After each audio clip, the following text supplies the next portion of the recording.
বাংলাদেশের যে জনপদ রয়েছে তাদেরকে স্বাধীনভাবে রাখার জন্য আজীবন সংগ্রাম করে গিয়েছিলেন।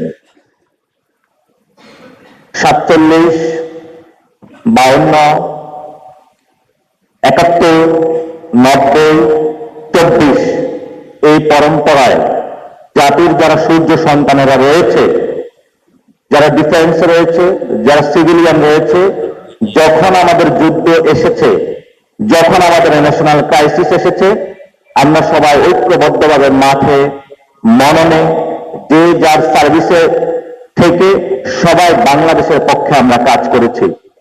ফলত যখন আমরা সিটিজেন আকারে মানুষের সামনে হাজির হই, তাহলে কারা সিভিল কারা ডিফেন্সে আছে আমাদের মধ্যে কোনো ভেদাভেদ থাকে না।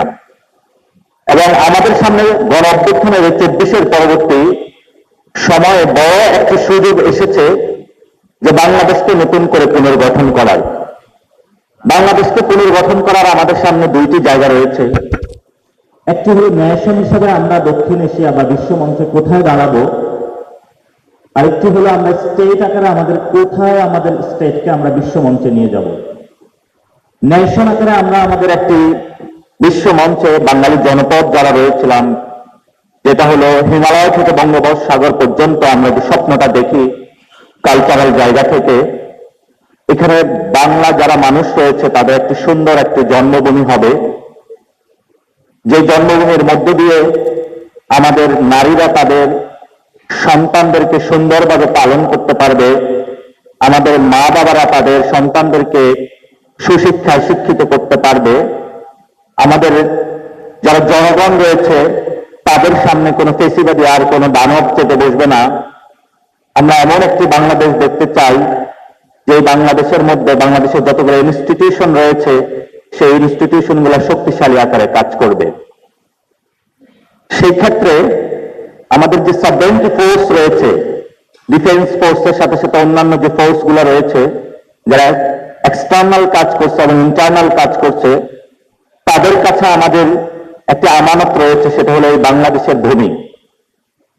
আমাদের বাংলাদেশের যারা সাবরেনিটি ফোর্সে রয়েছে তারা 71-এ সেই তাদের দুঃসাহসিক অভিযানের মধ্যে দিয়ে পাকিস্তান জান্তা বাহিনীর সামনে দাঁড়িয়েছিল এবং অতীতে বর্তমানে বাংলাদেশের যতগুলো ক্রিটিক্যাল সিচুয়েশন এসেছিল প্রত্যেকটি জায়গাতে তারা তাদের অসীম সাহসিকতার পরিচয় দিয়েছিল। এবং আমরা এই গণ অভ্যুত্থানে দেখেছিলাম যখন আমরা সেই 4 তারিখে সবাই ট্যাঙ্কের সামনে জীবন দেওয়ার জন্য প্রস্তুতি নিচ্ছিলাম, সেই সময়ে সাবরেনিটি ফোর্সের যারা ছিলেন তাদের বোধোদয় ঘটেছিল এবং তারা তাদের সেই জনগণের প্রতি যে অস্ত্র ত্যাগ করা ছিল সেই অস্ত্রটা নামিয়েছিল। আজকের এই ফোরাম থেকে সাবরেনিটি ফোর্সের যারা রয়েছে আমরা তাদেরকে একটি ধন্যবাদ দিতে চাই যে আপনারা জনগণের পক্ষে দাঁড়িয়েছেন এবং ভবিষ্যতে জনগণের পক্ষে থাকবেন।